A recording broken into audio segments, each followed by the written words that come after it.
بسم الله الرحمن الرحيم.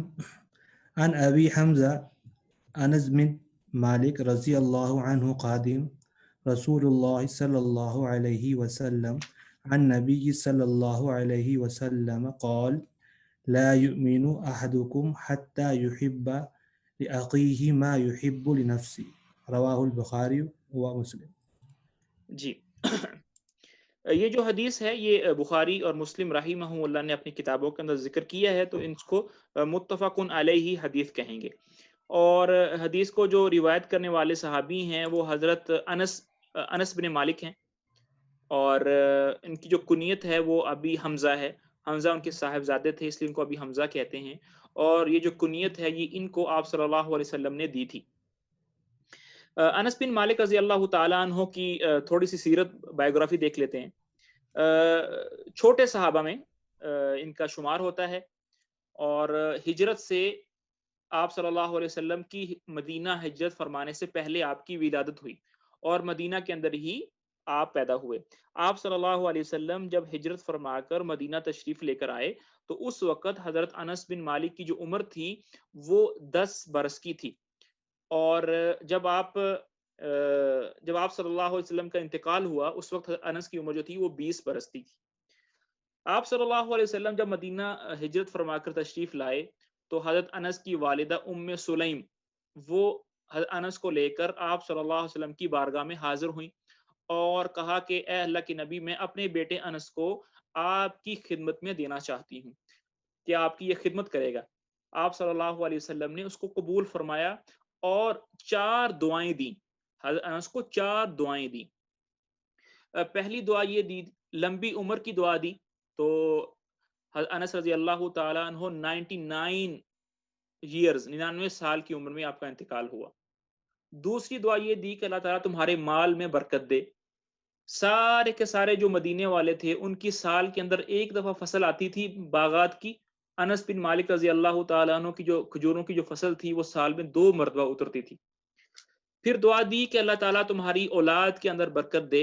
تو کتابوں میں آتا ہے کہ تقریباً 80 کے قریب ان کی اولاد تھی، اور بعض کتابوں میں لکھا ہے کہ ان کا جو گننا تھا اولاد کا وہ مشکل تھا.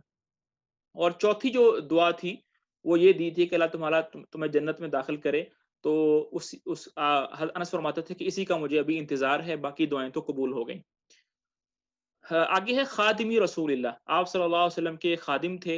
ان کے بارے میں ایک مشہور حدیث بھی آتی ہے کہ میں نے آپ صلی اللہ علیہ وسلم کی 10 سال خدمت کی ہے اور آپ صلی اللہ علیہ وسلم نے کبھی مجھے ڈانٹا نہیں.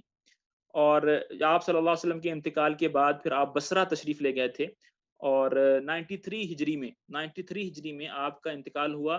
اور ایک برس ایک بیماری ہے، اس کو لیپروسی کہتے ہیں شاید، اس سے آپ کا انتقال ہوا، جس سے آنکھوں کی بینائی چلی جاتی ہے، اور یہ جو بمیں ہوتی ہیں یہ کالے سے وہ سفید رنگ کی ہو جاتی ہیں، سکن بھی وائٹ ہو جاتی ہے، دھوپ تکلیف دیتی ہے. تو اس مرض کے اندر جو تھا وہ آپ مبتلا ہو گئے تھے، جس کی وجہ سے آپ کا انتقال ہوا. بہت علمی شخصیت تھے کیونکہ آپ صلی اللہ علیہ وسلم کی اچھی صحبت اٹھائی تھی. جیسے کہ ہم نے پیچھے پڑھا تھا کہ حضرت ابو ہریرہ سے سب سے زیادہ احادیث روایت ہیں، تقریباً 5000. ان کے بعد ایک اور صحابی ہیں، ان کا نام آتا ہے تیسرے یا چوتھے نمبر پر حضرت انس کا نمبر آتا ہے. تقریباً 2200 کے قریب احادیث جو ہیں وہ آپ نے یاد کی تھیں آپ صلی اللہ علیہ وسلم سے. یہ تھوڑا سا ان کا تعارف تھا. اور بصرہ کے اندر ہی آپ کو دفن کیا گیا، اور اپنی زندگی میں آپ جو تھے وہ بحرین کے گورنر بھی رہے ہیں. خادمی رسول اللہ یہ ان کا لقب ہے، اللہ کے رسول کے خادم، بڑا اچھا لقب ہے. عن نبی صلی اللہ علیہ وسلم سے روایت کرتے ہیں قال لا یؤمن، کہ ایمان والا نہیں ہے. لا یؤمن، ایمان نہیں رکھتا. احدکم، تم میں سے کوئی، یہاں تک کہ حتیٰ یہاں تک کہ یحب، پسند کرے، لاخیہ، اپنے بھائی کے لیے، ما، جو، یحب، وہ پسند کرتا ہے، لنفسہ، اپنے لیے. کہ تم میں سے اس وقت تک کوئی بندہ ایمان والا نہیں ہو سکتا جب تک اپنے بھائی کے لیے وہی پسند نہ کرے جو اپنے لیے پسند کرتا ہے. اب یہاں پر ایک چیز بڑی امپورٹنٹ ہے جو عرض کرنے والی ہے. آپ نے بہت ساری احادیث پڑھی ہوں گی، لا یؤمنو لا یؤمنو لا یؤمنو، اور لا صلاۃ لا صلاۃ. تو اس سے مراد یہ نہیں ہوتا کہ وہ یعنی ایمان ہی نہیں ہے اس کے اندر. تو اس کا ترجمہ کریں گے کامل ایمان والا نہیں ہو سکتا. مثال کے طور پر اگر میں اپنے بھائی کے لیے کوئی اور چیز کم درجے کی چیز پسند کرتا ہوں، اپنے لیے میں اعلیٰ درجے کی چیز پسند کرتا ہوں، تو اس کا مطلب یہ نہیں ہے کہ نعوذ باللہ میں کافر ہو گیا ہوں۔ میں مسلمان ہوں، لیکن میرا ایمان جو ہے وہ کامل نہیں ہوا ہے۔ اس حدیث کا یہ مطلب ہے کہ تم میں سے کوئی مومن نہیں ہو سکتا، یعنی کامل ایمان والا نہیں ہو سکتا، یہاں تک کہ اپنے بھائی کے لیے وہی پسند کرے جو اپنے لیے پسند کرتا ہے۔ حسد کا یہ بہت اچھا علاج ہے، حسد کا بہت اچھا علاج ہے۔ دوسرا سبق ہم سے یہ ملتا ہے کہ یہ واجب ہے کہ ہم جو ہے وہ اپنے بھائیوں کے لیے وہی پسند کریں جو اپنے لیے پسند کرتے ہیں۔ اور یہ چیز جو ہے وہ جو اخلاق کا جو چیپٹر ہے نا، اخلاق کا جو چیپٹر ہے، یہ تھوڑا سا مشکل چیپٹر ہے، لیکن اس کے لیے مشق کی ضرورت ہے اور اس کے لیے تمرین کی ضرورت ہے، تدریب کی ضرورت ہے۔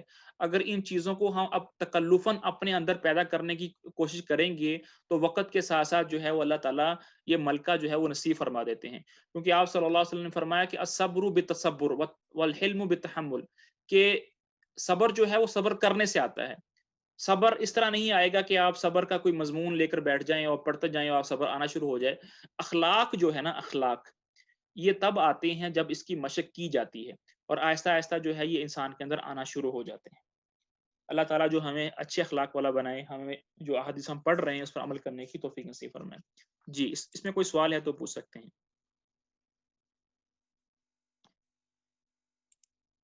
جی، ہماری جو آخری حدیث ہے اس کی طرف چلتے ہیں۔ جی عمر